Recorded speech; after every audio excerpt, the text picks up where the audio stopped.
그러면 우리 이제 수업을 시작할 건데요. 자, 수업 시작하기 전에 요건 제가 다시 해설은 안 해드리고요. 그냥 좀 참고 자료로 드릴게요. 자, 요거는 이전에 27년간 기출 강의를 진행할 때 제가 그동안 영역별로 시험 문제 출제됐던 것들을 쭉 이렇게 정리를 해드린 자료를 이미 드리고 그때는 간략하게 그래도 말씀을 좀 드렸는데 오늘 이거 설명하면 굉장히 많은 시간을 소요를 하기 때문에 그냥 이제 자료를 드릴게요. 자, 그래서 요거는 8년간 정리를 한 거고 그동안 막 너무 많은 걸 정리를 할 필요는 없고 그냥 8년간 정리를 했고 27년간 기출에서는 최근 기출을 정리를 하고 나머지는 문제로 전체적으로 정리를 해드렸었어요. 8년간이고 9회인 이유는 뭘까요? 추시가 있었잖아요. 2019에. 자, 그래서 8년간이지만 총 9회에 나왔던 거 이런 거 정리를 해드렸어요. 자, 개론부터 시작해서 이렇게 정리를 해드렸고, 자, 요 밑에 이제 괄호 해놓고 여기 좀 제가 서술해 놓은 거는 공부를 요 영역을 공부할 때 요거에 중점을 두세요 이렇게 얘기를 한 거고, 그다음에 요거 이제 출제됐던 것들을 다 이렇게 정리를 해놓은 거예요. 그러면 선생님들은 어떻게 해야 될까요? 이런 발달이나 이런 경우도 기출에서 다루지 않은 그런 내용을 묻는 문제도 계속 나오고 있기 때문에 좀 깊이 있게 공부를 해야 된다는 거죠. 자, 그래서 이런 사람들이 한 얘기들은 다 알아야 돼요. 자, 여기에 나오는 이 인물들이 굉장히 중요한 인물들이기 때문에 요거를 이제 다 봐야 된다.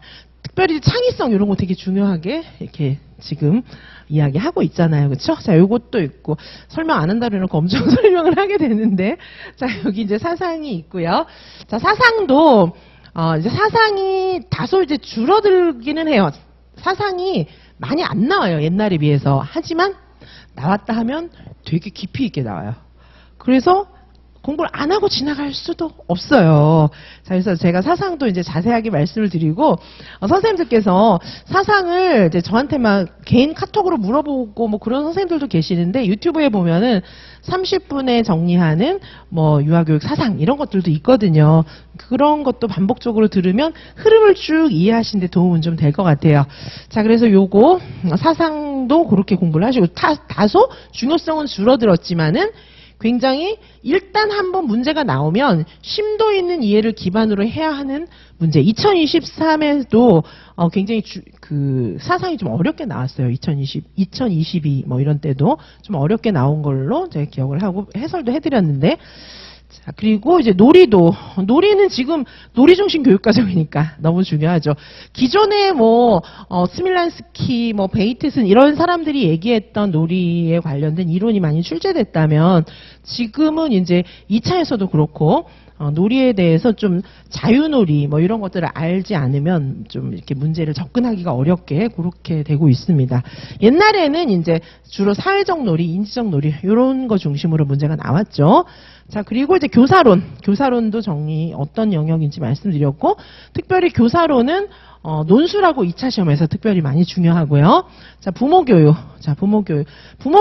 같은 경우에 이제 계속 굉장히 중요했지만은 2019 개정 누리과정에서는 부모와의 다양한 직접 소통 이런 거 중요하게 생각하고 있기 때문에 워크숍이라든지 이런 게 논술에 나오기도 했고요. 자, 부모교육도 이제 중요할 수밖에 없습니다.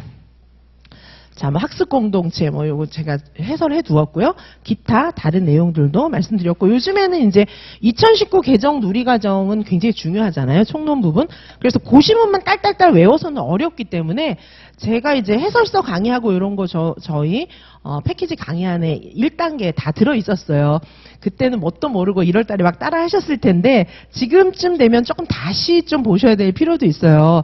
그때 이제 처음부터 굉장히 우리 해설서 심도 있고 어려운 문제까지 다루었기 때문에 제가 기억나는 게 여기서 강의하니까 선생님들 표정이 알쏭달쏭 막 이랬던 거 기억이 나는데 지금쯤 한번 다시 들어보셔도 좋을 것 같아요. 배속 올려가지고. 우리는 이제 패키지 선생님들 2배속 드리잖아요. 2배수 들을 수 있잖아요. 2배수. 그러니까 처음에는 정상 속도로 들으셨어도 이제 두 번째 들을 때는 2배속으로 땡겨갖고 다시 들으면 나중에 또 한 번 들을 수 있잖아요. 자, 그렇게 해서 2배속으로 땡겨가지고 한번 꼭 들어보시길 바랍니다. 자, 그래서 누리과정 관련된 거, 그리고 제 책 있잖아요. 해실이 한 권에 끝내기 책 있잖아요. 거기 보면은 앞부분은 놀이 정리해 놓은 거는 외울 필요는 없어요. 그건 한번 쭉 보시면 되고, 해설서를 외우기 쉽게 정리해 놨거든요.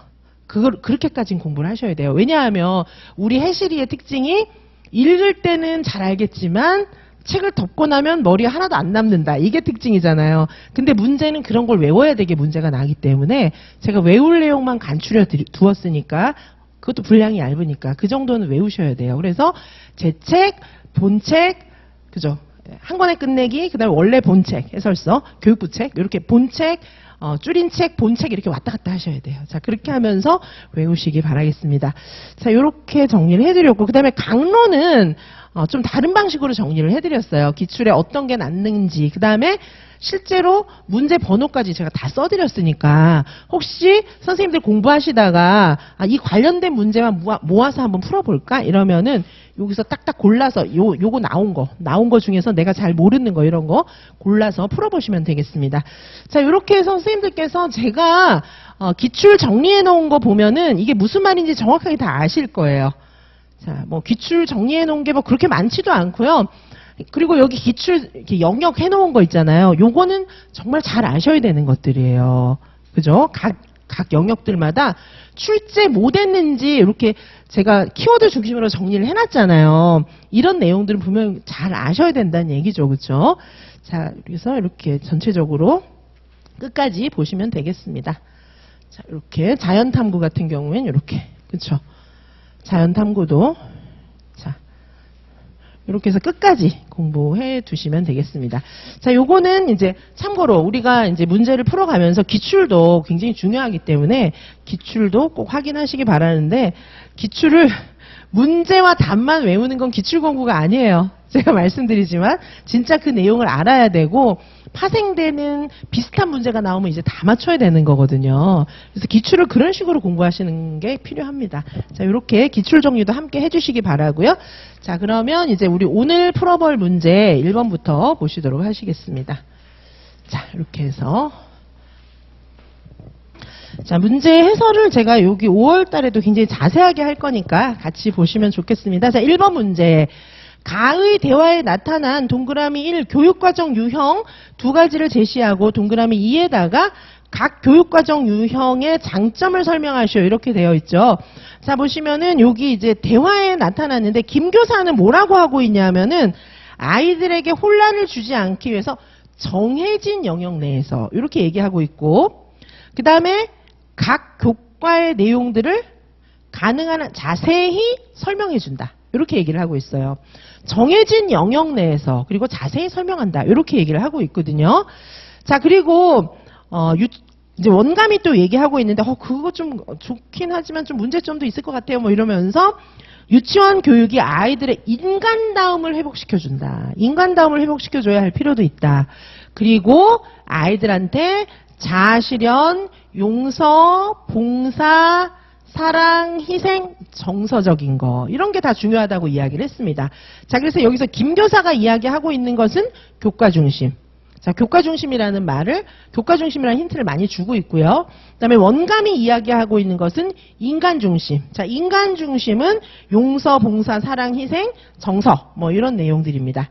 자, 그래서 요 내용은 우리가 이전에도 한 번씩 풀어보고 뭐 이랬던 내용들이기는 합니다. 그래서 요거는 요 정도를 기억하고 있으시면은 괜찮아요. 그렇죠? 뭐 막 심도 있게 심도 있게 막 변형시켜야 될 문제는 아니에요. 이거는 요렇게 딱 각인을 시키시고 그리고 이 정리해 놓은 교육과정의 유형 요거는 좀 정리를 해 두실 필요가 있습니다. 자, 그래서 여기 교과 중심 교육과정은 굉장히 역사적으로 이제 오래된 교육과정이고, 그래서 여기는 효율적으로 지식 전달을 할 수 있고, 짧은 시간 내에 가장 효율적으로 지식 전달을 할 수 있는 교육과정이 교과 중심 교육과정이고, 그다음에 인간 중심 교육과정 같은 경우에는 요즘의 그런 관점이에요. 그래서 이게 교육과정 재개념주의, 교육과정 재개념주의자들이 가지고 있는 그런 생각입니다. 교육과정 재개념화, 교육과정 재개념주의.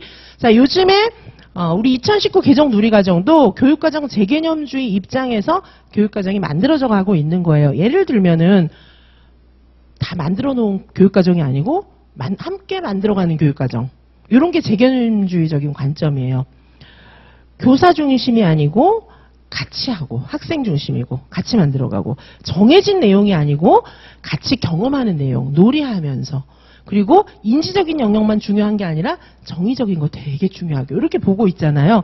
예를 들면 우리는 옛날에 수학, 과학 뭐 이런 것만 중요하고 그다음에 문학 작품을 해석할 때도 이 텍스트 중심으로 막 이렇게 해석하는 게 중요한데 이제 학습자 중심이고 막 전체적으로 좀 트렌드가 바뀌어가고 있잖아요. 그런 게 전부 교육과정 재개념주의자들의 시각이에요.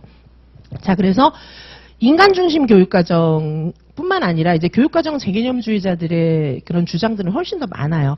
자, 그래서 보시면 교육과정의 유형이 있습니다. 교과 중심 교육과정 제일 오래됐어요, 그렇죠? 그래서 각 교과들을 분절적으로 보고 있는 것이고, 요거 이제 로크의 생각 뭐 이런 거에 굉장히 그 철학적인 기반이 있어요. 로크 같은 사람들이 이제 각 과목들을 분절적으로 생각했잖아요. 자, 그래서 단편적이고 분과적인 교과 조직의 가능성, 요거를 이야기하고 있습니다. 그래서 이게 장점이면서 단점이에요. 하나하나를 자세히 가리킬 수 있다는 장점도 있어요. 주로 여기서는 교사 중심의 설명, 이렇게 볼 수 있습니다. 근데 이제 너무 재미없죠. 우리 학교 다닐 때 재미없었잖아요. 자, 그 다음에 이제 경험 중심 교육과정은 주로 누구일까요? 요건 이제 듀이가 많이 이야기를 했고요. 경험 중심 교육과정에서는 중핵 교육과정 방식으로 교육과정을 만듭니다. 중핵 교육과정 방식으로 교육과정을 편성을 하고, 중핵 교육과정은 이제 동시먼적 교육과정을 편성하는 그런 방식이에요. 자, 동시먼적 교육과정. 그쵸? 이렇게 만듭니다.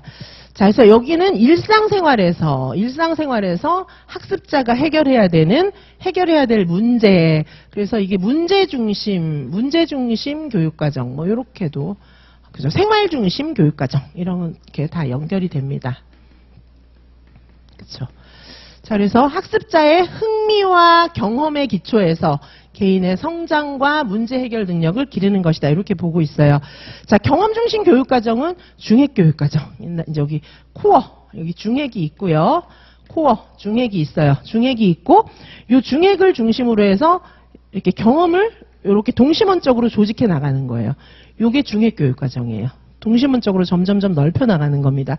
그래서 이제 옛날에 미국에서 버지니아 플랜이라는 게 있었어요. 그래서 버지니아 주에서 경험 중심으로 교육과정을 바꾸면서 중핵, 코어들의 리스트들을 쫙 만들었어요. 자, 예를 들면 이 중핵이 어떤 게 있을까요? 미국 같은 경우에 사회교과 같은 경우에는 민주주의 대표적인 코어예요. 민주주의, 그다음에 시장경제 제도를 표방하고 있기 때문에 시장 뭐 이런 게 있는 거예요. 그렇죠? 자, 그러면 예를 들면 민주주의다. 민주주의가 요 코어거든요. 자, 민주주의 개념을 유치원 때, 초등학교 때, 중학교 때, 고등학교 때, 대학교 때 점점 확장되게. 그것도 경험을 통해서. 예를 들면 그래서 민주주의 개념이다. 이러면은 유치원 때는 장난감 2개밖에 없는데 우리 유아 5명인데 이거 어떻게 갖고 놀지? 뭐 이런 걸 같이 얘기해 보는 거예요. 자, 그게 이제 유치원 때 경험하는 민주주의의 그 체험, 그 문제 해결 방식을 통해서 아이들이 이제 민주주의를 경험하게 만드는 거죠.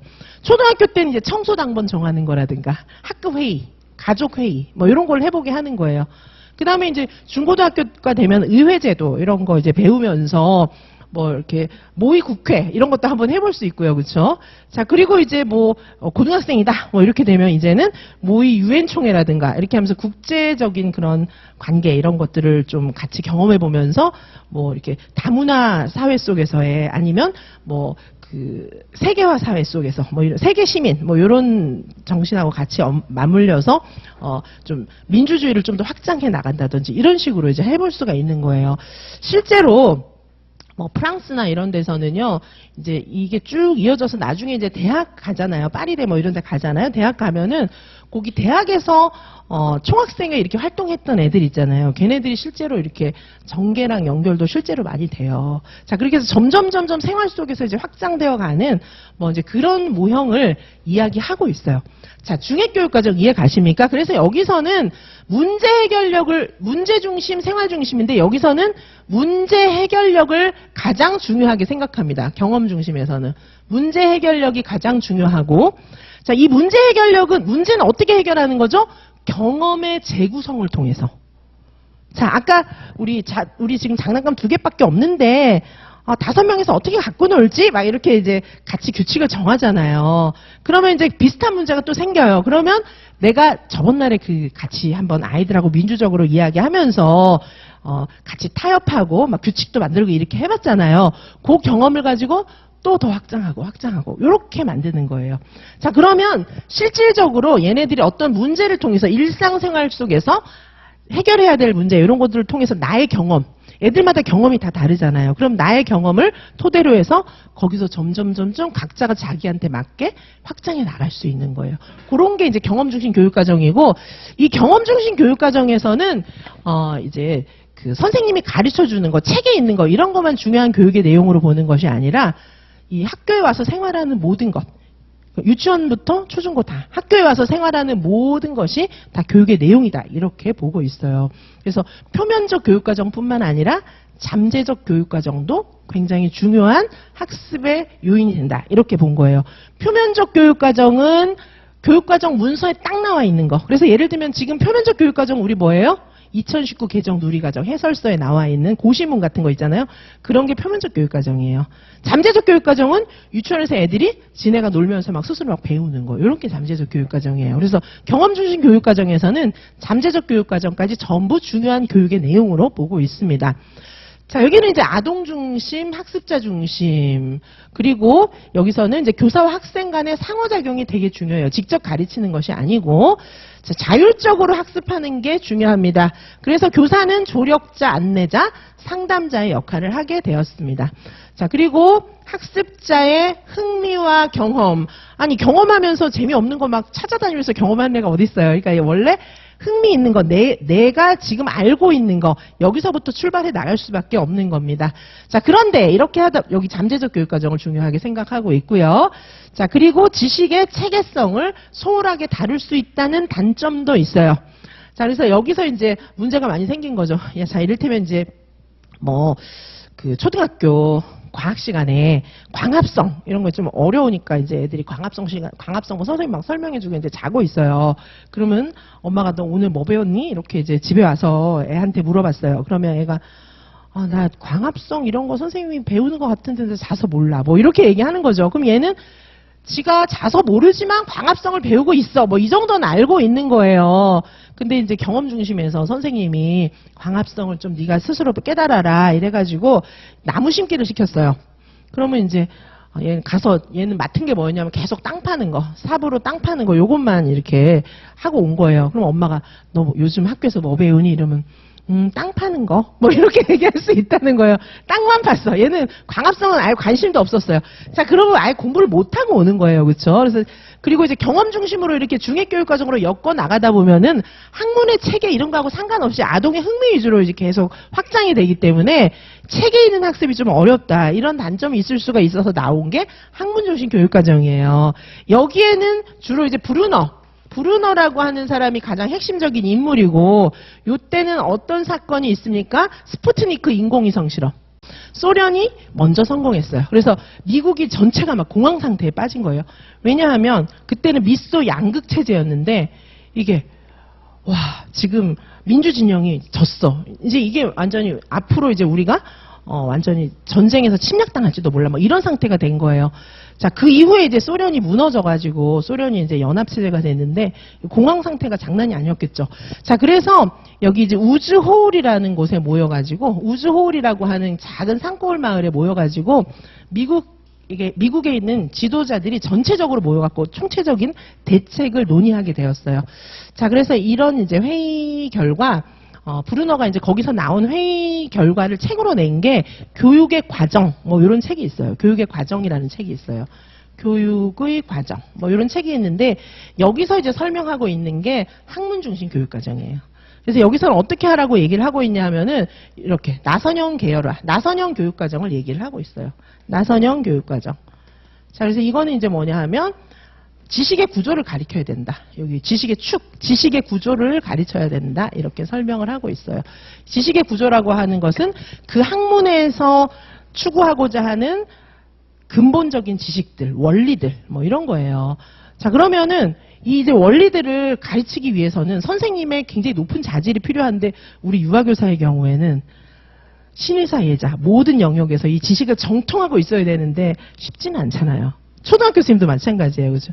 실제로 이제 적용하기에 한계가 있다. 뭐 이런 문제점은 있지만 여기서 논의된 게 뭐냐 하면 우리가 인공위성 실험에서 소련한테 진 이유는 기초과학이라든가 이런 게 너무 약해서 그래. 맨날 애들 생활 중심, 경험 중심 이래갖고 생활에 필요한 것만 하다 보니까 기초학력이 너무 약해졌어. 그래서 기초학문들이 다 죽은 거예요. 뭐 수학, 과학 뭐 이런 것들이 다 죽고 응용학문만 잔뜩 이렇게 팽배했다. 이런 데서 문제점을 찾은 거예요. 그래서 보니까 예를 들면 이제 막 굉장히 뭐 노벨상 받은 그런 과학자가 있어요. 이 사람은 과학이 너무 좋으니까 평생을 바쳤잖아요. 근데 고등학교 교실에 가서 물리 시간에 내가 좋아하는 물리를 애들이 배우네? 이러고 딱 들어보니까 내가 아는 물리학하고 전혀 다른 조잡한 물리학을 가리키고 있는 거예요. 그걸 보면서 이게 뭐야? 이렇게 생각하는 거죠.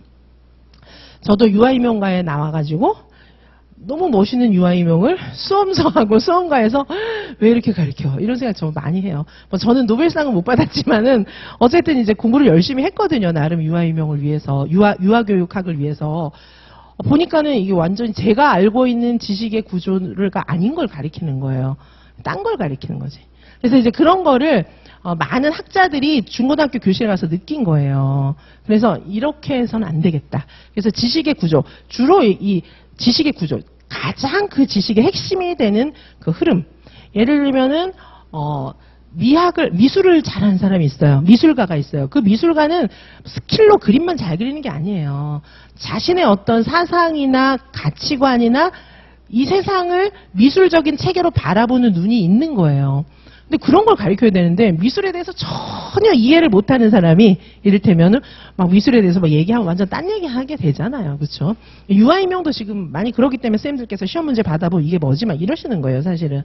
자, 그래서 이 지식의 구조를 중심으로 가르쳐야 된다. 이게 학문 중심 교육과정이에요. 그래서 탐구학습이나 발견학습을 하라고 하는 거예요. 지식의 구조를 터득해야 되니까 체계적 지식과 탐구 능력을 길러 나가야 합니다. 자, 그래서 지식의 구조, 지식의 구조라고 하는 것은 지식의 기본 개념, 기본적인 아이디어, 핵심 개념 뭐 이런 것들입니다. 자, 그래서 지식의 구조를 가르쳐라 이렇게 얘기를 하고 있고, 자, 그리고 교육 내용 조직은 나선형 방식으로 나선형 계열화가 필요하다는 거예요. 자, 그리고 교수 방법은 발견학습, 탐구학습입니다. 사실 이 탐구학습은 이제 경험 중심 교육과정에서도 많이 쓰는 것이긴 합니다. 자, 발견학습과 탐구학습. 자, 이 탐구학습이든 발견학습이든 간에 애가 스스로 지식을 터득하는 방법이에요. 사실은 발견하기 위해서 탐구학습 방법을 쓰기도 하는 거예요. 그런데 이제 경험 중심에서 쓰는 탐구학습은 주제가 굉장히 실용적인 거예요. 생활에서 보는 것들. 그리고 학문 중심 교육과정에서의 탐구학습은 주제가 이제 지식의 기본 개념하고 관련된 것들이에요. 그래서 발견학습, 탐구학습. 요걸 하는 이유는 뭐냐 하면 학습자가 내재적 흥미, 뭐 너 엄마가 사탕 주니까 공부하는 게 아니고 와 과학 재밌어 막 수학 재밌어 막 이렇게 느끼면서 계속해서 심층적으로 학습해 나갈 수 있도록 도와주는 것이 학문 중심 교육과정에서 굉장히 중요하게 생각하는 내용들이에요. 자, 그 다음에 이제 인간 중심 교육과정이 있습니다. 자, 인간 중심 교육과정 같은 경우에는 인간다움을 회복하고 뭐 자아실현 이런 게 중요하다는 것이에요. 자, 이건 이제 왜 그러냐 하면은 학문 중심 교육과정 시대까지 갔더니 애들이 공부하느라 자기를 돌아볼 시간이 없는 거예요. 그럼 공부하다 보면은 자아실현을 하는 게 아니라 나는 어디 가고 없고 너무 작은 존재가 되고 막 지식 외우고 탐구하고 이러면서 시간을 다 보내다 보면은 막 허무감 이런 게 몰려오는 거예요. 그리고 인간성 상실 뭐 이렇게 되는 거예요. 그래서 애들이 학교에 모아놨더니 막 친구들하고 사이좋게 지내는 게 아니라 쟤는 내 경쟁자야 이러면서 막 친구 일부러 시험 못 보게 하려고 계략도 꾸미고 막 이렇게 하는 거예요. 진짜로. 그래서 와, 이 공부 잘하는 애들은 인간성이 더 안 좋구나 뭐 이렇게. 그리고 이제 공부 더 잘하려고 막 약도 먹고 막 공부 좀 못하면 자살하고 막 이렇게 되는 거예요. 자, 그래서 이게 공부를 잘하려고 학교 보내고 잘 살려고 학교를 보내는데 오히려 애들이 정신병이 걸리는구나. 그래서 어떤 사람들은 11가지의 학교를 통해서 경험하는 정신병 뭐 이런 책도 내고 막 이랬어요. 자, 그래서 여기 뭐 이게 이제 문제가 있다 이렇게 돼서 학습자를 인간으로 존중하고 인간적인 관계, 정서적인 관계 이런 걸 굉장히 중요하게 생각했습니다. 그래서 여기 인간중심 교육과정에서는요. 이건 이제 교육과정 재개념주의자들의 입장이기도 하고 자, 여기서는 정의적인 영역 우리가 이제 그동안은 계속 인지적인 영역만 중요하게 생각했는데 이제 정의적인 영역의 중요성을 계속 얘기하고 있어서 지금은 초중고등학교에서도 정의적인 영역의 학습을 되게 중요하게 생각합니다. 자, 이렇게 볼 수가 있습니다. 자, 교육과정 유형을 정리를 하면 주로 이제 교과 중심, 옛날 거, 경험 중심, 학문 중심, 인간 중심. 그 다음에 이제 이 이후에 크게 보면 뭐 구성주의도 있고 여러 가지가 이제 나옵니다. 특별히 이제 구성주의, 재개념주의자들이 이야기한 교육과정 더 많이 있는데 일단은 구성주의 교육과정이 있습니다. 그렇죠? 자, 일단 여기 전통적인 교육과정을 쭉 정리를 했어요. 그리고 이제 교육과정 용어 중에 하나 더 추가적으로 조금 말씀드릴 게 있다면 뒷장에 써놨어요. 그렇죠? 자, 기타 교육과정이 있습니다. 뭐가 있죠? 영교육과정. 아이즈너의 영교육과정이 있습니다. 영교육과정은 뭐냐? 보통 교육과정이라고 하면 교육과정에 뭘 넣을까? 요게 교육과정이잖아요. 영교육과정은 여기서 빠진 거 뭐지? 이렇게 생각하는 거예요. 이거 일부러 뺀 거 아니야? 뭐 이런 거 있잖아요. 그게 영교육과정. 이 영이 제로라는 뜻이에요. 제로라는 뜻입니다. 그래서 뭐가 없지? 뭐 이렇게. 그래서 영어로는 이건 널 교육과정 이렇게 얘기해요. 널 커리큘럼 이렇게 얘기하는데 이게 0이 여기서 0이 뭐 제로라는 뜻이에요. 0. 제로라는 뜻이에요. 엄청 뭐 심오한 게 아니고 그래서 영교육과정이고 영어로는 널 커리큘럼 이렇게 얘기를 해요. 자, 그래서 이 영교육과정이라고 하는 것은 학교에서 의도적으로 가르치지 않으려고 하는 교육과정이다. 이 영교육과정 안에도 배제적, 선택적 뭐 이런 영교육과정이 있어요. 자, 요거는 그냥 참고로 알아두시고요. 여기 선택적 영교육과정, 예를 들면 교사가 일부러 빼고 일부러 가르치고 뭐 이렇게 하는 거를 얘기하는 것입니다. 그렇죠? 교사들이 일부러 자기 편하려고 이제 어떤 것만 싹 선택해서 가르치면 나머지는 싹 빠지는 거잖아요. 그렇죠? 자, 영교육 과정이 있고요. 그다음에 잠재적 교육 과정이 있습니다. 자, 잠재적 교육 과정이라고 하는 것은 학생이 학교에서 갖는 경험 중에서 교과에서 의도하지 않은 경험, 교과에서 의도한 거 아닌데 애가 배우는 게 굉장히 많아요. 예를 들면 학교 다니면서 중고등학교 때도 우리 다니면서 세상은 이런 거구나 이런 거 느낀 거 많죠. 선생님은 예쁜 애들한테는 숙제 안 해도 봐주는구나 뭐 이런 거 있잖아요. 공부 잘하는 애는 누구 때려도 선생님이 웬만큼 좋게 해석해 주는구나 이런 거 있잖아요. 자, 뭐 여러 가지 이제 그런 것부터 시작해서 다른 것들도 굉장히 많이 배우는 거예요. 자, 그래서 이제 요거는 외울 필요는 없습니다. 그냥 알아두시라는 거예요.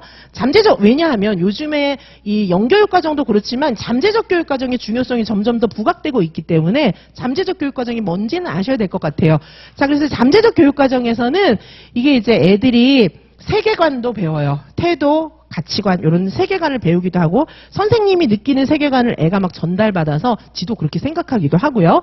자, 그리고 정신기능 이게 이제 표면적 교육과정하고는 관련이 없는 2019 개정 누리과정에서 이야기한 인간상 이런 거하고 상관없는 걸 애들이 막 배우기도 하는 거예요. 학업 성취도 선생님이 가르친 거 말고 딴 거를 배우기도 해요. 자, 요건 참고로 알아두시고 일단 이 용어 정도는 좀 아셔야 될 것 같습니다. 이게 무슨 뜻인지 아셔야 될 것 같기도 하고요. 자, 그래서 표면적 교육과정과 지금 제가 여기 말씀드린 이런 내용들은 초등, 중등 이런 데서는 이렇게 논술에서 시험 많이 났었어요, 사실은. 근데 우리가 이제 초등 시험하고 우리랑 완전히 무관하진 않거든요. 더구나 이제 우리 책에도 이런 거 많이 들어가 있어요. 그래서 제가 설명을 해드리는데 이걸 하나하나 너무 자세하게 설명하기에는 좀 시간이 좀 아깝지 않나. 한번 전체적으로 이해하시고 우리는 요게 뭔지, 영교육과정이 뭔지, 잠재적 교육과정이 뭔지 요거를 잘 이해를 해두시는 것이 좋을 것 같습니다. 자, 무슨 뜻인지 이해는 가시죠, 그렇죠? 자, 그래서 여기 표면적 교육과정과 잠재적 교육과정을 한번 좀 나누어서 생각을 해보시면은 표면적 교육과정은 문서화된 교육과정입니다. 잠재적 교육과정은 의도하지 않았던 학습 결과를 초래하게 되는 교육과정을 의미하는 거예요. 선생님이 안 가르쳤는데, 예를 들면 선생님이 이제 막 애들하고 이렇게 무용을 만들어 봤어요. 무용을 만들어 봤는데 애들이 무용보다는 이제 선생님이 손톱에 막 칠해놓은 그 나비 붙어 있는 거 막 이런 거 있잖아요. 그거에 관심을 가지고 이제 무용은 뭐 무용대로 좀 기억을 하지만 얘는 그거에 꽂혀가지고 집에 가서 열심히 손톱에다 나비 붙이고 막 이런 거 있잖아요. 그래서 선생님이 그걸 가르치려고 했던 건 아닌데 얘는 손톱에는 나비가 붙어 있어야 돼요. 뭐 이런 걸 배운 거예요. 이를테면 그렇죠? 자, 이제 그런 것도 잠재적 교육과정의 하나라고 볼 수가 있습니다. 표면적 교육과정은 의도적으로 조직하고 지도하는 것이고 잠재적 교육과정은 무의도적으로 은연중에 학습하는 것입니다. 그래서 표면적 교육과정은 대체로 지적인 영역 중심으로 구성이 되어 있고 잠재적 교육과정은 정의적 영역 중심으로 구성이 되어 있어요. 표면적 교육과정은 교과에 따르는 이론적 지식을 가르치는 것이라면 잠재적 교육과정은 학교의 문화, 생활 경험 이런 것들을 통해서 아이가 은연중에 습득하게 됩니다. 자, 표면적 교육과정에서는 주로 바람직한 내용, 교육 과정에 있는 거 이런 것들을 가르쳐요. 선생님이 얘들아 손톱에 이렇게 나비 붙여야 돼 뭐 이런 걸 가르치는 건 아니잖아요. 아니면 선생님 눈치껏 네가 이렇게 빠져야 돼 뭐 이런 걸 가르치는 것도 아닌데 애들이 저절로 배우거든요. 유치원생들도 그런 걸 다 배워요. 자, 그런데 잠재적 교육 과정은 바람직하지 못한 내용도 포함돼요. 자, 그래서 학교 폭력 이런 게 막 유치원 때부터 막 시작되기도 하고 이러거든요. 그것도 애들끼리 배우는 거예요, 사실.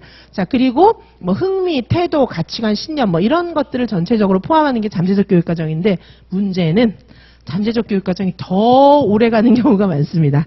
표면적 교육 과정은 왜 이제 지식을 습득했다가 금방 잊어버리고 막 이렇게도 하는데 잠재적 교육 과정은 오래오래 가기도 해요. 자, 그래서 요즘에 유아 교육 과정 책이나 뭐 이런 데 보면 잠재적 교육 과정 설명 많이 나와 있는 책들 많습니다. 자, 그래서 이렇게 좀 기억을 해 주시고 자, 그다음에 2번 문제를 보도록 하시겠습니다. 자, 2번 보시면은 이번에 보시면은 미정이하고 이교사하고 서교사가 이야기를 하고 있죠. 자, 미정이가 놀이하는 모습을 관찰해 봤더니 놀이에서 발생하는 문제 해결 과정에서 친구들 사이에서 리더십이 미정이가 있구나 요거를 발견했어요. 자, 그리고 현우는 동식물 돌보기를 좋아하는데 얘는 동물에 대해서 너무 잘 알고 있다는 거죠. 자, 여기서 지능을 일상생활에서 직면하는 문제를 해결하는 능력과 같은 다원적인 시각에서 파악할 수 있는데 다원적인 시각에서 지능을 파악하는 사람은 가드너잖아요. 가드너의 다중지능 이론을 문제에서 암시하고 있습니다. 자, 옛날에 지능이라고 하는 것은 비내의 IQ는 수학, 과학, 뭐 공간 이런 식으로 해서 지적인 영역들만 생각을 하잖아요. 그렇죠? 원래 기본적인 IQ의 개념은 인지적인 영역만 측정하는 거예요. 그리고 이제 우리가 알고 있는 뭐 정서지능 이런 것도 있긴 하지만 여긴 정서지능은 아니고 지능 얘기를 했을 때는 인지적인 전통적인 지능은 비내의 IQ 개념인데 그건 인지적인 영역에 국한되는 거예요. 그런데 여기 보면은 문제 해결 과정 리더십이 있고 동식물 돌보기를 잘하고 이런 거는 전통적인 IQ 개념에서는 별로 측정을 안 합니다. 자, 그런데 이번에 보시면은 일상생활에서 직면하는 문제 이렇게 보는 것 자체가 비내의 IQ 개념에는 이렇게 들어있지 않아요. IQ 문제지 주고 이거 쓰게 되어 있거든요. 그리고 다원적인 시각에서 파악할 수 있다.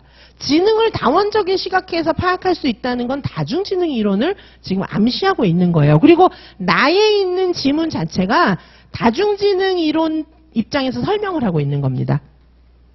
자, 그래서 나 교사들의 대화에 근거해서 두 유아에게 발달한 지능의 요소를 설명하시오. 이렇게 볼 수가 있습니다.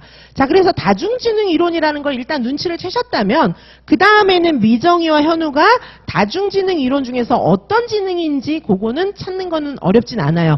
근데 9가지의 다중지능의 요소들을 외워야 한다는 그런 부담은 있겠습니다. 자, 그래서 미정이에게 발달한 지능은 여기 해답에 보시는 것처럼 대인관계 지능이에요. 대인관계 지능. 그렇죠? 여기 미정이는 대인관계 지능. 요거 이제 들어가야 되겠고요. 자, 여기에는 설명하라고 되어 있어요. 두 유아에게 발달한 지능의 요소를 설명하라고 되어 있기 때문에 대인관계 지능 반드시 들어가야 되고요. 그리고 요 지능이 대인관계 지능이 뭐라는 거, 그 다음에 여기 이제 지문에 나와 있는 근거, 이런 것들을 같이 조금 간략하게 써주셔야 돼요. 그래서, 친구들 사이에서 리더십이 있는 모습을 보였기 때문이다. 이렇게 이유를 좀 설명해 주시면 되고요. 그 다음에 자연관찰 지능이죠. 얘는 이제 동물에 관심이 많았기 때문에, 동식물을 관찰하고 분석할 수 있기 때문이다. 이렇게 좀 이유를, 요 본문에서 찾아서 설명을 해 주셔야 되겠습니다. 자, 이렇게 보시면 되겠습니다. 자, 다중지능 이론은 요게 이제 좀 현대적인 입장이에요. 교육개혁 운동이나 이런 거에 굉장히 도화선이 됐던 그런 지능에 대한 관점입니다. 자, 다중지능 이론. 요거는 과거에 비내의 IQ 이런 건 인지적인 영역에만 초점을 맞추던 그런 시각에서 인간의 능력이 굉장히 다양하다. 자, 다중지능 이론은 인간의 능력에 대한 굉장히 다양한 측면, 인간의 능력이 굉장히 다양하다. 인지적인 것만 있는 게 아니다. 인간 능력의 다양성. 요걸 보기도 했고, 그 다음에 지능이 어떻게 된다고요? 지능은 타고나는 게 아니야. 그죠? 문화 속에서, 생활 속에서 점점 좋아질 수도 있어. 이렇게 봤어요. 지능은 타고난 생물학적인 것이 아니다. 이렇게 보았어요. 굉장히 중요한 겁니다. 자, 인간의 능력의 다양성, 타고난 것이 아니다. 계속해서 훈련하고 습득하면 좋아질 수 있다. 이렇게 봤다는 굉장히 중요한 생각이 있어요. 자, 그래서 그 다음에 또 한 가지는 여기 강점 중심으로 강점에 초점을 맞춥니다. 지능이 여러 가지가 있잖아요. 그 중에서 강점에 초점을 맞춰요. 얘 강점은 뭐지? 얘의 강점은 뭐지? 요거에 초점을 맞춰서 강점을 중심으로 해서 약점을 견인하는 지능이에요. 그게 이제 다중지능입니다. 자, 보시면은 요걸 중심으로 해서 프로젝트 스펙트럼이 이제 개발이 되었어요. 일상생활 속에서. 지능을 측정하기 위해서 야, 자리에 앉아봐. 문제지 던져주고 이거 풀어봐. 이렇게 하는 게 아니고 일상생활 속에서 관찰하면서 지능을 측정하는 거예요. 그리고 얘네들을 이제 요게 이제 프로젝트 스펙트럼 평가라고 합니다. 지능을 이제 평가하고 뭐 이런 방식을 프로젝트 스펙트럼 평가라고 해요. 자, 그래서 가장 강점을 발견해 가지고 얘의 약점을 강점을 중심으로 해서 쭉 끌어주는 거예요. 얘가 되게 못하는 게 있으면 너 이거 왜 이렇게 못해? 이러는 게 아니라 되게 잘하는 활동하고 못하는 활동을 연결시키는 거죠. 자, 그러면 얘가 잘하는 거, 지가 좋아하는 것 때문에 못하는 것도 같이 하는 거예요. 자, 예를 들면 얘가 영어를 되게 잘하는데 음악을 못해요. 만약에 이제, 그죠? 그러면, 영어로 된 노래 부르기를 한다던가, 이런 식으로. 그쵸? 자, 얘가 예를 들면 친구 사귀는 건 되게 좋아하는데, 친구 사귀는 건 되게 못하는데, 예를 들면 노래만 좋아해요. 그러면 친구한테 가서 노래 불러주는 거, 요런 거 하는 거예요. 자, 그러면 얘가 이제 자기가 잘하는 거에 필이 꽂혀가지고 못하는 것도 이렇게 점점 배우게 된다. 요런 생각입니다. 자, 그래서 여기 영유아가 선호하는 학습 방법이 있는 거를 인식하고 아이들이 자신한테 맞는 학습 방법을 찾도록 도와줘야 하고 아이들이 자신들만의 학습 방법, 요런 거를 가지고 점점 확장되어 나갈 수 있다. 계속 성장되어 나갈 수 있다. 이런 거를 좀 인식하라는 얘기입니다. 자, 가드너의 다중지능 요거는 외우셔야 합니다. 이거는 이제 구체적으로 아이들의 특성을 설명해주고 이게 지금 가드너 다중지능 중에서 어떤 거냐 이렇게 묻고 있는 문제가 많이 나왔기 때문에 외우셔야 하는데 원래 이제 가드너가 얘기했던 거는 요거 7가지 지능이에요. 그 다음에 이제 하나 플러스 되고 이렇게 됐던 거거든요.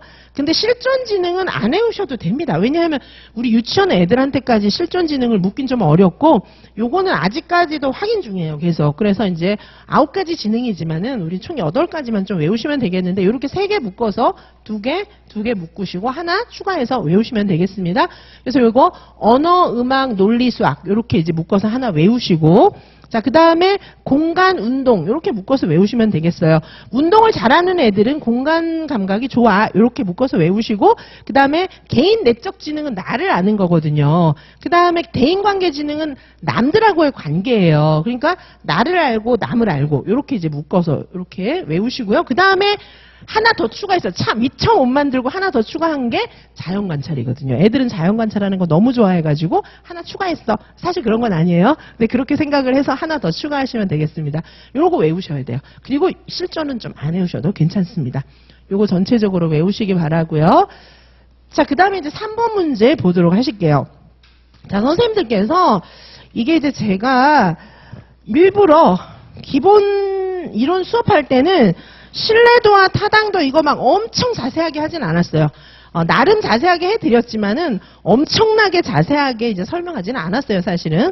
그래서 이제 그때 공부한 거 플러스 요거까지 같이 이제 공부를 하시면 신뢰도와 타당도의 개념이 좀 정리가 될 것 같아요. 저는 이제 계속 갈등이 있어요. 신뢰도와 타당도 뭐 이런 거를 이렇게까지 자세히 설명해야 되나 항상 좀 갈등이 있어요. 그런데 뭐 책에 나와 있으니까 또 뺄 수도 없는 거예요, 그렇죠? 자, 그래서 지금 우리 유아 평가에 있어서는 이렇게 계량적인 평가보다는 정성적인 평가. 그래서 선생님들께서 애들을 보면서 관찰해가지고 좀 약간 주관적으로 판단하는 거 이런 걸 다 굉장히 많이 장려하고 있어요. 놀이를 보면서 선생님이 얘를 잘 아니까 얘에 대해서 판단하는 걸 중요하게 생각하고 있지만 그렇다고 선생님이 정량평가, 정해진 평가 이런 걸 못하면 안 되겠죠. 그렇죠?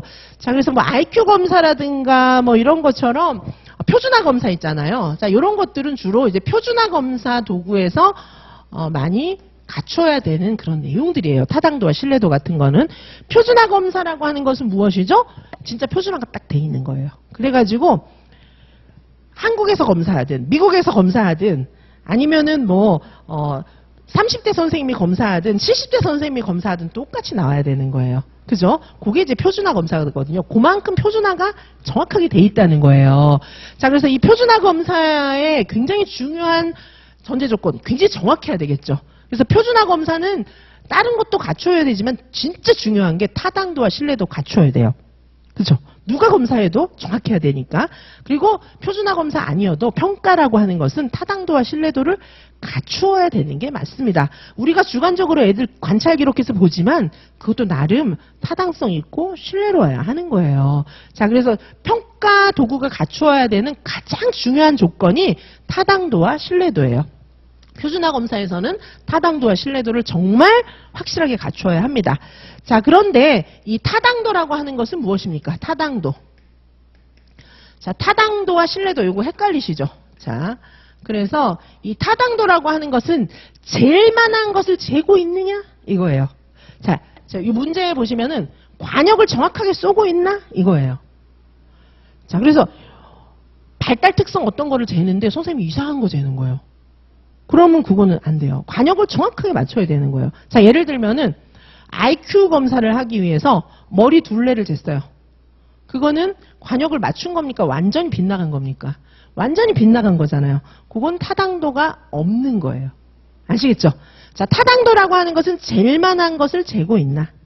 IQ를 위해서는 인지적 특성을 잴 수 있는 여러 가지 영역의 문제를 만들어가지고 그걸 측정해야 되겠죠. 그렇죠? 그래서 관역을 정확하게 쏘고 있나? 이거예요. 자, 그게 타당도입니다. 자, 신뢰도는 뭐냐 하면은 신뢰도는 얼마나 신뢰로우냐 이거예요. 타당도는 잴 만한 것을 재고 있나? 자, 신뢰도는 정확하게 재고 있나? 이거예요. 정확성을 위해서 어떻게 해보면 되죠? 여러 번 재보는 거예요. 자, 이를테면 저울이 있어요. 어떤 저울이 있는데 그 저울로 내가 몸무게를 10번 쟀어요. 근데 10번 다 몸무게 오차가 10kg, 20kg씩 돼요. 그러면 그 저울은 당장 갖다 버려야 하는 정확하지 못한 저울이에요. 신뢰도가 없는 저울입니다. 자, 신뢰도가 높기 위해서는 어떻게 하면 될까요? 신뢰도가 높으려면은 저울로 몸무게 10번 쟀어요. 거의 똑같아요. 그래서 내가 이제 뭐 물 몇 컵 먹고 밥 먹고 왔더니 조금 늘어났고 안 그러면은 계속 똑같은 거예요, 거의. 10번 쟀는데 몸무게가 똑같아요. 그러면 그건 신뢰도가 높은 거예요. 계속해서 반복해서 쟀을 때 결과가 똑같으면 그거는 신뢰도가 높은 겁니다. 그죠? 자, 그래서 타당도와 신뢰도. 자, 예를 들면 아까 말씀드렸던 것처럼 줄 자가지고 IQ 재려고 머리 둘레를 쟀어요. 자, 근데 머리 둘레를 쟀는데 10번을 쟀어요. 정확하게 검사하려고. 그래서 머리 둘레를 정확하게 쟀는데 오차가 하나도 없어요. 10번 쟀는데 똑같아요. 이 경우는 뭐죠? 타당도는 없고 신뢰도는 높은 거예요. 이해가시죠? 그렇죠? 자, 그래서 여기 이제 그림을 보시면 3번 서교사는 유아의 행동 특성을 측정하기 위한 표준화 검사 도구를 제작했어요.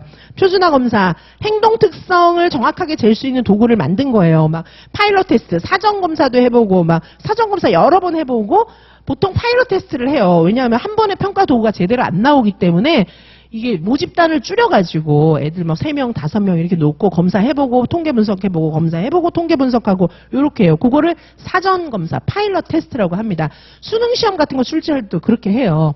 자, 그래가지고 표준화 검사 도구를 제작해서 가에 제시된 동그라미 1과 동그라미 2는 김 교사가 제작한 표준화 검사 도구의 타당도와 신뢰도를 관역의 총을 쏜 형태로 나타낸 그림이에요. 자, 그랬을 때 관역은 평가의 목표를 의미해요. 여기서 관역은 평가의 목표고 총알의 개수는 평가를 실시한 횟수예요. 그렇게 봤을 때 두 도구 중에서 타당도와 신뢰도가 높은 그림을 고르고 그 이유를 설명하시오 이렇게 돼 있는데 높은 그림 고르는 건 너무 쉽죠. 이거는 너무 쉽게 이제 선생님들을 이렇게 찾으시라고 낸 거예요. 당연히 2번 아니고 1번이겠죠. 시험 문제 이렇게 출제하라는 얘기예요. 평가를 이렇게 하라는 얘기입니다. 근데 1번까지는 골랐는데 설명은 쓰기가 좀 어렵죠. 그렇죠? 자, 요렇게 이제 관역에 정확하게 맞추면은 요건 타당도와 신뢰도가 높은 거예요. 여러 번 쟀는데 거의 똑같이 나왔다는, 오차가 없다는 얘기죠, 요거는. 총알을 쐈는데 오차가 없잖아요. 거의 똑같이 나온 거예요. 그리고 여기 학습 목표에 맞게끔, 수업 목표에 맞게끔 되게끔 시험 문제를 내가지고 평가를 했으니까 요거는 타당도와 신뢰도가 높은 겁니다. 자, 그래서 보시면은 여기 이제 가운데를 모든 문항이 가운데를 정확하게 낮추었기 때문에 타당도가 높다. 뭐 이렇게 쓰셔도 괜찮지만 요거는 학습 목표. 여기 지금 가운데 관역은 학습 목표잖아요. 학습 목표와 정확하게 일치하는 평가를 하고 있기 때문에 타당도가 높다. 이렇게 보는 거예요. 학습 목표와 정확하게 일치하는 평가를 하고 있기 때문에 타당도가 높다. 그 다음에 신뢰도가 높다는 것은 왜 높은 겁니까? 여러 번 반복했을 때 모두 비슷한 값이 나타났기 때문에, 오차가 없기 때문에 요거 신뢰도가 높은 거예요. 아시겠죠? 그렇죠? 자, 그래서 요게 가장 타당도 신뢰도가 높은 겁니다. 봤을 때 이제 요거 감으로 좀 이제 맞출 수도 있는데 이제 이유는 설명 못했을 가능성이 많죠. 자, 2번은 뭡니까? 자, 2번 같은 경우에는요, 지금 전체적으로 보시면 2번이 요거죠, 요거. 요거는 총알이 모여 있으나 가운데를 맞추지는 못했어요. 요거 지금 어떻게 한 거죠? 아까 줄자로 머리 둘레 잰 거. 그게 요 케이스예요. 줄자로 머리 둘레를 쟀어요. 학습 목표에서 완전히 빗나가 있잖아요. 그죠? 예를 들면은 시험 문제 냈는데 수학 시험 문제를 영어로 냈어요. 자, 그러면은 이건 수학 실력을 재는 것도 있겠지만 영어 실력을 재는 게 더 큰 거예요. 이를테면. 그렇죠? 자, 그래서 요렇게 한 케이스예요. 제가 말씀드린 것처럼. 자, 그 다음에 3번. 3번은 뭐냐면 4번하고 좀 비교를 해보셔야 돼요. 자, 3번은 이게 지금 이 중간이 이제 학습 목표가 맞는 거거든요. 학습 목표가 정확하게 이렇게 맞는 건데 얘는 학습 목표에 그래도 얘보다는 일치하려고 노력을 한 거죠. 얘는 정확하게 빗나갔잖아요. 그렇죠? 그래서 3번 같은 경우에는 타당도는 나름대로 있는데 이게 신뢰도가 떨어지는 거예요. 검사했을 때마다 값이 완전 다 다르게 나온 거죠. 산발적으로. 이거 3번까지는 이해 못 하셔도 좋아요. 근데 이거는 사실은 검사했을 때마다 값이 다 틀리게 나왔다는 얘기잖아요. 잴 때마다 다르게 나온 거예요. 예를 들면 영어 시험 봤는데 중고등학교에서 우리 왜 유아들은 시험을 안 보니까 이제 설명하기가 어려워요.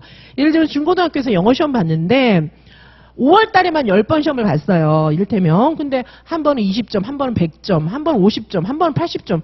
이건 얘가 문제가 있는 게 아니라 시험 문제가 너무 이상하다는 얘기예요. 그쵸? 적어도 90점, 95점, 85점 여기서 왔다 갔다 하는 것도 이게 편차가 크지만은 그래도 납득이 가는데 빵점, 50점, 100점, 80점, 20점 이거는 말이 안 되는 거예요. 지금 그렇게 된 케이스예요. 이거는. 아시겠죠? 시험 문제는 어느 정도 이렇게 표준으로 가려고 목표에 맞추려고 노력을 해서 어느 한쪽으로 쏠려 있는 건 아니에요. 그런데 재보니까 싹 다 틀린 거예요. 자, 여기는 뭐냐 하면은 여기는 타당도와 신뢰도가 다 낮은 거예요. 여기 오차도 되게 크죠. 오차도 큰데 관역으로만 모인 게 아니라 완전히 딴 데로 산발적으로 흩어져 있는 거예요.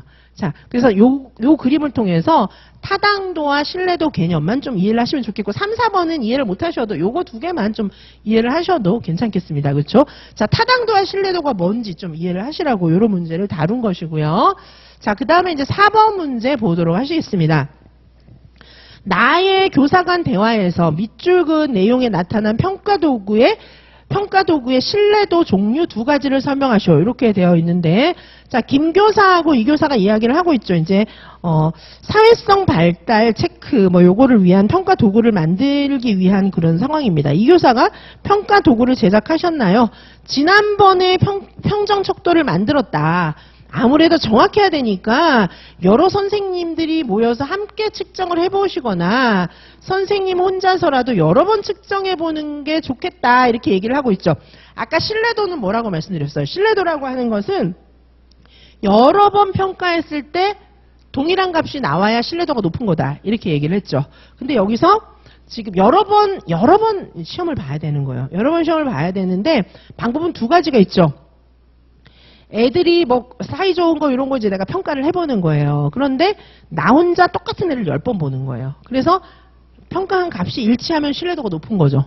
그런 것도 있을 수 있는데 나 혼자 보는 게 조금 못 믿어오니까 옆반 선생님, 앞반 선생님, 아래층 선생님, 위층 선생님 한 선생님 10명 모아가지고 같이 보는 거예요. 자, 그래서 내가 질문한 문항에 답하도록 이렇게 한 거예요. 그런데 선생님들마다 다 다르게 표시했어요. 그러면 이 문항의 신뢰도에 문제가 있는 거예요. 그렇죠? 자, 그래서 여기 보시면은 여러 명이 모여서 한번 보는 거. 그래도 10번 본 거나 마찬가지잖아요. 10명이 모여서 봤으면. 내가 10번 보는 거. 이것도 이제 신뢰도를 테스트해보기 위한 방법이거든요.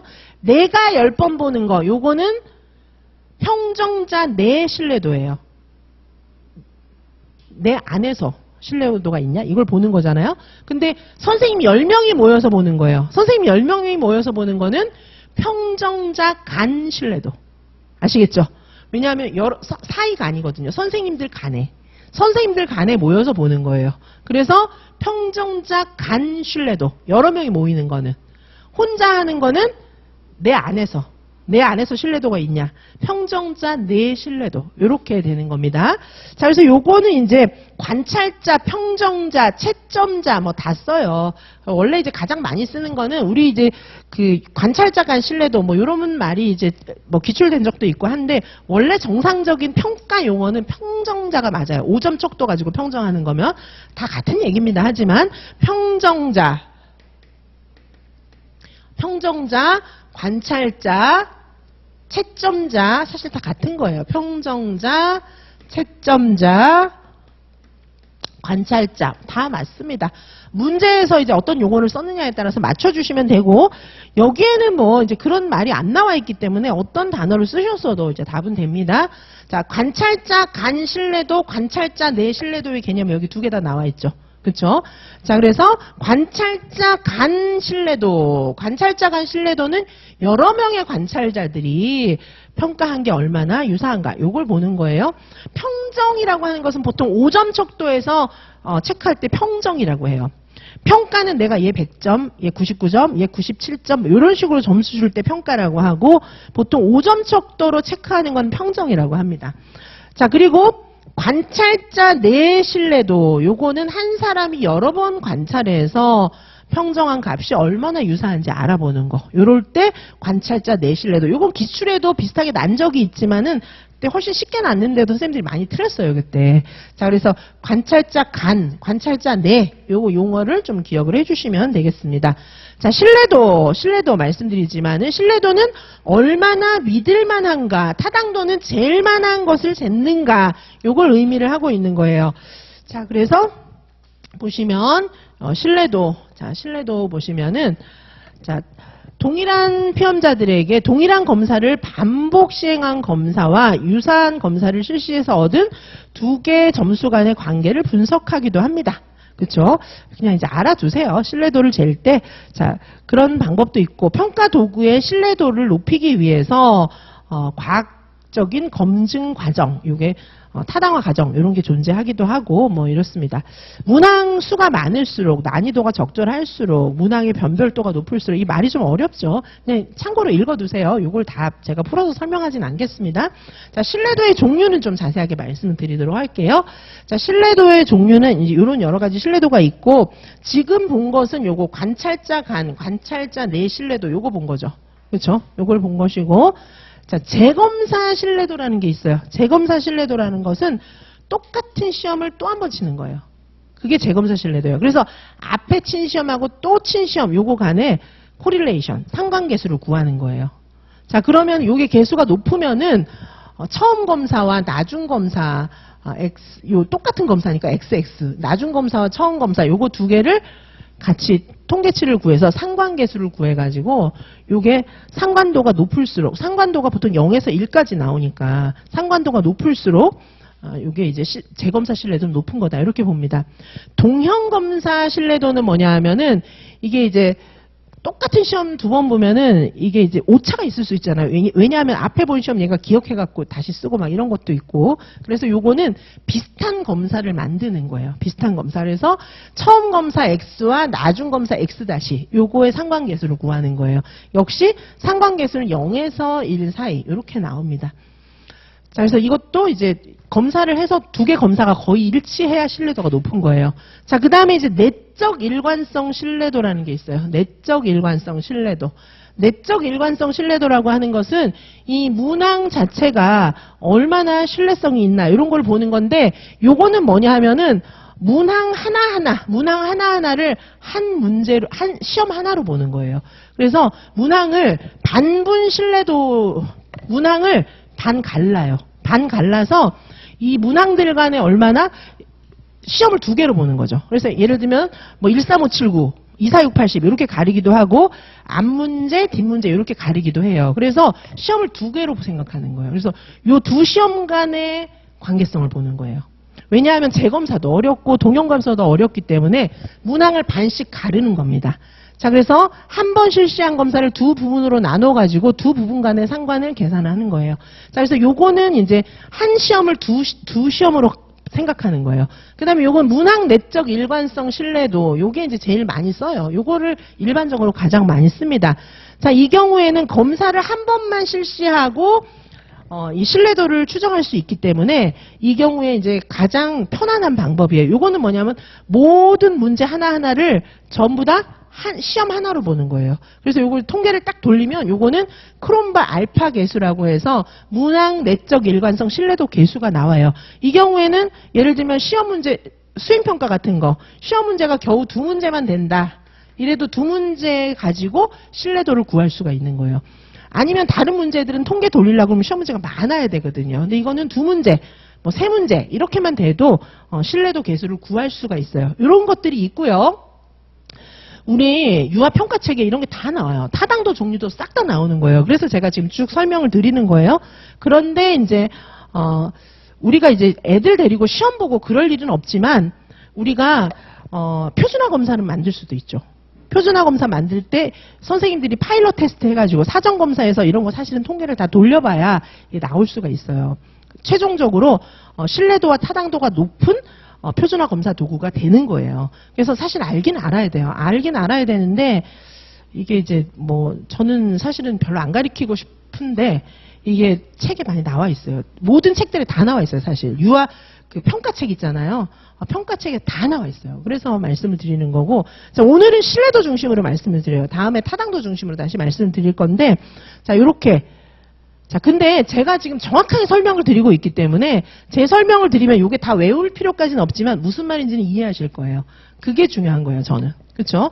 그래서 이거를 다 외우라는 의미는 아니고 제가 되게 심도 있게 정확하게 설명을 드리고 있거든요. 그래서 제 설명을 들으면 아, 이게 그 말이었구나 이렇게 생각하실 거예요. 더 이상 막 이것 때문에 이걸 붙잡고 무슨 말인지 모른다 이런 생각은 없을 거예요. 안 하고 지나갈 수는 없어요. 모든 책에 다 나와 있기 때문에. 그리고 아는 게 맞아요. 왜냐하면 유아교사도 표준화 검사 도구를 만들거나 볼 줄 알아야 되거든요. 그렇기 때문에 알긴 알아야 됩니다. 자, 그리고 지금 시험에 나온 거 관찰자 간 신뢰도, 관찰자 내 신뢰도 주로 이제 수행평가 같은 데서 사용되기 때문에 중고등학교 같은 경우에는 우리는 애들 뭐 수학시험, 영어시험 이런 거 안 보잖아요. 애들 수행평가 비슷한 형태잖아요. 우리가 보는 것들은. 그래서 요거를 사실은 좀 많이 쓰죠. 우리는. 그쵸? 자, 그래서 관찰 결과가 관찰자들 사이에서 관찰자 간, 관찰자 내 신뢰도 뭐 이런 게 있어요. 그쵸? 관찰자 간 신뢰도는 예를 들면 뭐 이런 거 김연아 선수가 피겨스케이트 타는 거 보고 심사위원 한 10명이 채점한 게 이렇게 전광판에 딱 뜨잖아요. 그게 대부분 보면 거의 비슷하잖아요. 차이가 많이 나진 않잖아요. 1점만 차이 나도 많이 난다 이런 생각이 들잖아요. 자, 그거는 관찰자 간 신뢰도 그런 것들을 보면서 관찰자 내의 신뢰도는 내가 여러 번 보고 평가를 한 값이 일치해야 된다. 이렇게 보실 수가 있습니다. 자, 5번까지만 보고 좀 쉬도록 하시겠습니다. 자, 5번 보시면은 가는 자, 김 교사가 유아의 놀이를 관찰한 기록 내용 중에 일부예요. 가의 놀이에 나타난 교사의 고민을 근거로 해서 유아 놀이의 배움과 의미 한 가지를 작성하시오 이렇게 되어 있습니다. 자, 보시면은 요거 흙놀이 가에 있는 것은 지금 여기 예문 있잖아요. 가에 있는 예문, 나에 있는 예문, 요거는 이제 유아 평가 관련된 거예요. 앞에는 지금 굉장히 개량적인 평가 중심으로 봤잖아요. 그래서 5번, 6번은 요즘에 하는 평가. 어떤 평가죠? 주로 관찰해가지고 교사가 주관적으로 판단하는 평가들이잖아요. 그런 평가를 다뤄놓은 겁니다. 그래서 오늘 앞부분은 평가에 대한 거를 전체적으로 보고 있는 거예요. 자, 그래서 이 예문들도 교사용 지도서에 있는 내용 중심으로 기록이 된 겁니다. 요새 보면 이제 놀이 실행 자료집이나 그 다음에 교사 연수 자료집 뭐 이런 데서 지금 나온 그런 예문들이에요. 자, 보시면 흙놀이 한 가지만 계속하고 있는 민국이의 놀이를 관찰하고 민국이한테 삽 흙과 물 이런 걸 제공했어요. 그랬더니 이제 얘가 비가 오지 않는 날 너무 재밌었던 거예요, 그날. 그래서 너무 재밌어갖고 얘가 비가 오지 않는 날도 장화를 신고 어제 너무 재밌었던 거죠. 비가 안 오는데도 지는 장화 신고 지가 비 오는 날을 만드는 거예요. 어떻게? 흙에 물을 부어가지고, 그쵸? 자, 그렇게 해갖고 흙에 물을 조금 붓고 발로 밟았어요. 선생님, 여기다가 흙에 물 부으니까 찐득거려요. 막 이렇게. 더 많이 부었더니 더 찐득찐득해요. 막 이렇게 지금 하고 있는 그런 상황이에요. 자, 그래서 이제 선생님이 5월, 6월, 7월. 아니, 얘가 끈기 있게도 계속 물하고 흙 갖고 놀고 있는 거예요. 자, 5월 9일 날 봤더니 얘는 흙에 물 붓기를 반복하고 있어요. 그렇죠? 그리고 6월 9일 날 봤더니 흙의 성질을 탐색하는 거예요. 이제 흙에 완전 필이 꽂힌 거죠. 그래가지고 숟가락으로 흙에 길내기를 하고 있어요. 자, 7월 9일이 됐어요. 이때는 민국이 혼자 얘는 흙 갖고 놀았는데 이제 민국이, 은정이, 지영이, 현석이 얘네들이 함께 흙 갖고 놀고 있는 거예요. 그리고 흙에 길내기도 하고 장난감 물레방아도 설치하고 엄청. 그죠? 흙에 대한 관심이 뭔가 발전했다는 생각이 들잖아요. 그죠? 자, 그래서 여기 이제 보시면은 해설부터 좀 보실게요. 그래서 자, 우리 이제 유아교육과정 같은 경우에는 놀이 일상생활 활동 요게 이제 우리 유아들의 하루 일과예요. 유치원에서 하는 일에 답니다, 이게. 그쵸? 놀이, 활동은 뭐죠? 놀이에서 출발한 교사가 계획한 수업이에요, 사실은. 교사 중심의 수업을 얘기하는 겁니다. 일상생활은 뭐 이제 밥 먹고 화장실 가고 뭐 이런 것들, 그쵸? 손 씻고 이런 것들. 자, 놀이, 일상생활 활동, 요렇게 이제 하루가 진행이 되잖아요. 여기서 우리는 계속 뭐 해요? 우리는 계속 애들을 관찰하고 기록해야 합니다. 아까 뭐 타당도 신뢰도 막 이런 평가도 있지만 우리가 관찰, 기록한 거를 나름대로 분석하는 것도 평가예요. 그래서 교사는 유아의 놀이 과정을 관찰하고 뭘 하라고 돼 있습니까? 평가에 필요한 자료 이런 것들을 모으라고 돼 있죠. 자, 우리는 주로 이런 평가를 해요. 근데 타당도 신뢰도도 모르고 관찰자 내 신뢰도도 모르고 이래가지고 어쩔 수 없이 관찰해서 쓰기만 한다. 이런 건 말이 안 되는 거예요. 다 할 줄 알아서 필요한 것들을 다 써야 돼요. 이렇게 저렇게 쓸 수 있어야 돼요.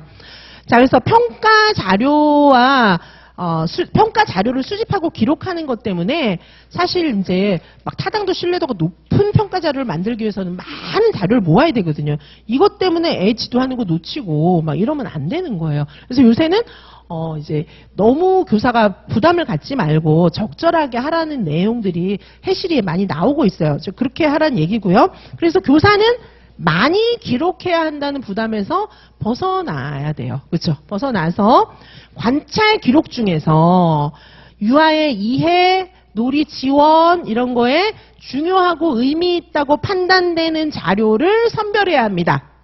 그죠?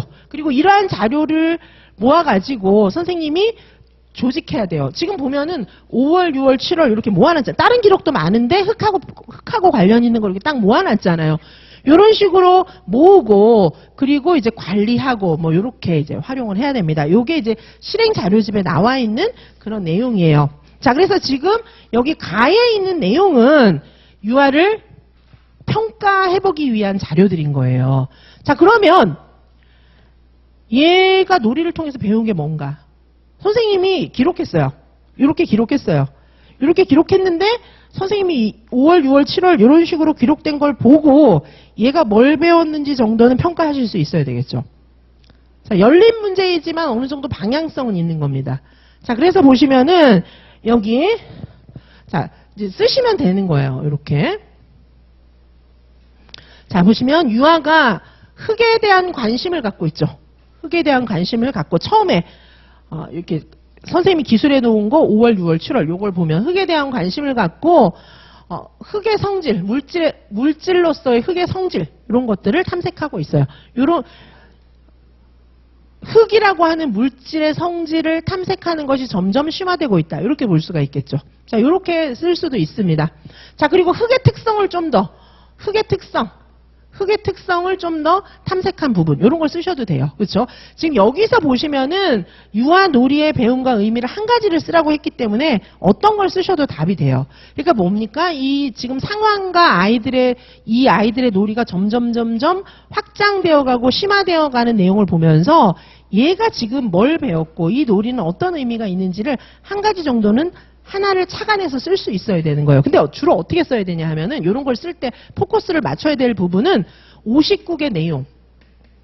50국의 내용 있잖아요. 50국의 내용. 우리 50국의 내용하고 관련이 있게 쓰시면 제일 좋고요. 그 다음에 또 하나는 우리가 신인사 예자 유아교육 과정에서 배우잖아요. 그때 이론 배운 거 있죠. 그런 거하고 연결시켜서.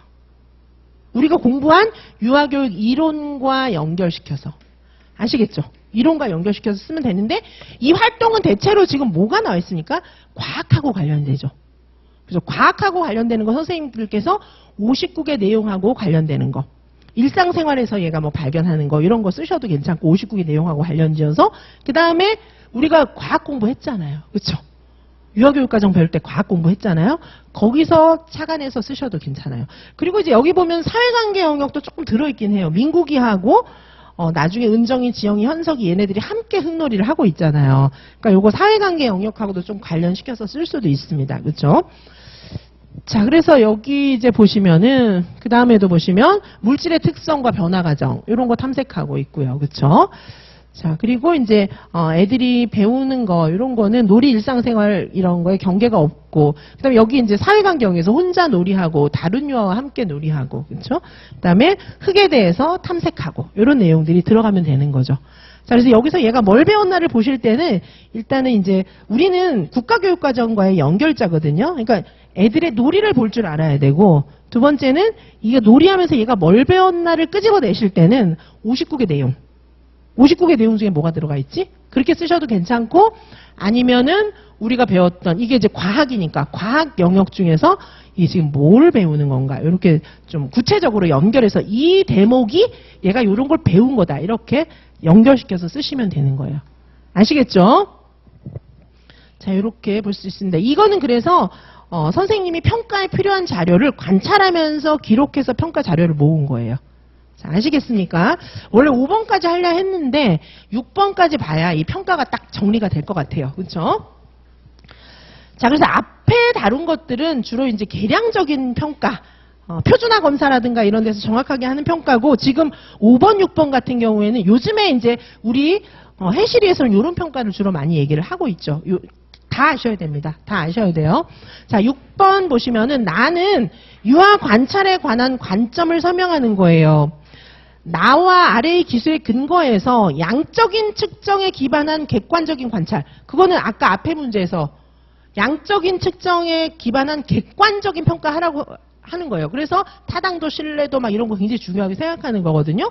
객관적인 관찰과 유아의 놀이를 교사의 주관에 따라서 기술하는 질적인 관찰의 차이를 설명하라는 거예요. 지금 5번, 6번에 있는 질문은 객관적인 평가가 아니에요. 이건 양적인 평가가 아니고 선생님이 관찰해서 평가를 하는 질적인 평가입니다. 요거는 그렇죠? 자, 그래서 자, 여기 나에 보시면은 본다는 것은 보지 못한다는 의미를 내포하고 있다. 지금 여기 나에 있는 지문은 양적인 평가를 한마디로 까는 거예요. 양적인 평가에만 그동안 몰두했더니 엉망진창이 됐잖아. 이렇게 얘기하는 거예요. 본다는 것은 보지 못하는 거를 내포하는 거다. 왜냐하면 하나를 보면 불가피하게 다른 뭔가는 보지 못하는 거죠. 아까 타당도 신뢰도를 위해서 뭘 막 열심히 봤으면 그것만 보는 거예요. 그 밖에 있는 딴 거는 못 볼 수가 있어요. 자, 놀이하는 과정에서 유아들의 다툼이 일어나는 경우가 많은데 이런 경우에 교사가 중재를 하기도 하고 교사가 뭐 어떤 생각을 하기도 하는데 나중에 알고 보면 내가 생각한 거랑 애들 생각이 완전 다르다. 이런 걸 느낀다는 거예요. 오히려 지금 싸우는 것 같은데 지금 얘네들이 민주주의 배우고 있구나. 뭐 이런 것도 있다는 겁니다. 여기 그런 얘기가 있고 그 다음에 6번 밑에 있는 내용을 보세요. 비가 오는 산책길에서 물 고인 웅덩이 아이들의 물 튕기기 뭐 이런 걸 보면서 선생님 뭐 걱정되는 거죠. 얘네들 안전 문제, 청결 문제 뭐 이런 거 생각을 하고 있어요. 자, 그래서 애들을 이제 발만 딱 보고 있는 거예요. 누가 지금 누구 튕기고 있지? 지금 누가 누구 다치게 하는 거지? 막 이거 보고 있는 거예요. 그런데 이제 그걸 인식하는 순간 놀이가 아이의 놀이 그리고 그 아이들의 움직임. 지금 내가 지금 뭐 하고 있지? 뭐 이런 생각하니까 이게 애들이 즐겁게 놀고 있는 거구나. 이게 이제 보이는 거예요. 아이는 물을 튕기고 있지만 다른 친구의 튀기지 않게 사실은 조절하고 있었던 거다. 이거를 이제 선생님이 본 거예요. 자, 그래서 연수 자료집에 이제 이런 내용들이 있었어요. 자, 그래서 이제 보시면 요걸 봤을 때 양적인 평가와 질적인 평가의 차이점을 좀 써봐라. 이렇게 이제 설명을 하는 겁니다. 자, 양적인 측정. 우리 사실은 평가 방법 이런 거 많이 배웠잖아요. 유아교육 개론 시간에, 평가 시간에.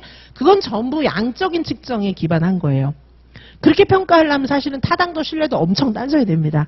근데 지금 여기서 얘기하는 평가 있잖아요. 그거는 교사의 주관성을 인정해 주는 거예요. 옛날에 양적인 측정은 주관성은 인정하지 않아요. 그래서 교사의 주관성 빼고 객관적으로 쓰세요. 이런 얘기 되게 많거든요. 근데 지금은 그게 아니에요. 지금 평가하는 이제 평가 자료집들 있잖아요. 그런 거 봤을 때는 교사의 주관적인 해석도 굉장히 인정해줘요. 자, 그래서 보시면은 양적인 측정, 요거는 미리 계획하는 거죠. 우리가 왜 척도 같은 것도 미리 다 만드는 거잖아요. 그렇죠? 뭘 볼 건지 미리 다 계획하잖아요. 미리 계획해서 유아의 놀이와 발달 이런 거를 기록하는 거예요. 양적인 측정이라고 하는 것은. 자, 그래서 우리가 유아교육 개론 시간에 배웠던 여러 가지 평가 기법들은 전부 양적인 측정입니다. 그런데 교사의 주관에 따른 질적 관찰 기록은 유아의 놀이를 보고 느끼고, 그죠? 그리고 선생님이 해석하는 거예요. 온몸으로 뭐 이런 말 안 써도 좋고요. 선생님이 보고 느끼고 해석하는 거. 자, 요런 거를 중요하게 생각하는 겁니다. 자, 그래서 양적인 측정하고 교사의 주관적인 측정의 차이점을 써놓은 것이고요. 자, 요거는 이제 연수 자료집에 이렇게 딱 나와 있어요. 관찰이 객관적으로 보는 행위일까요? 아니란 얘기죠. 그렇죠? 관찰이 객관적으로 보는 것만 유아 관찰입니까? 아닙니다. 이렇게 얘기를 하고 있는 거예요. 자, 여기 보시면 보고 듣고 느끼는 것에 대해서 좀 곰곰이 생각해 보면 좋겠다. 자, 그래서 사람이 행동하는 거를 선생님이 보잖아요. 카메라로 사진 찍는 거하고는 다르다는 거예요. 그래서 결과적으로 보고 듣고 느끼는 게 어떻게 객관적이냐는 거죠.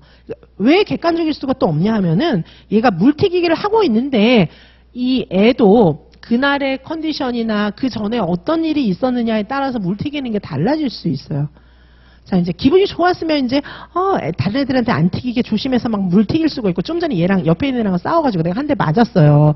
그러면 그때만 걔한테만 튀겨라 팡 이렇게 할 수도 있는 거예요. 그렇죠? 그래서 이거를 진짜 객관적으로 본다는 건 좀 어렵다는 거예요.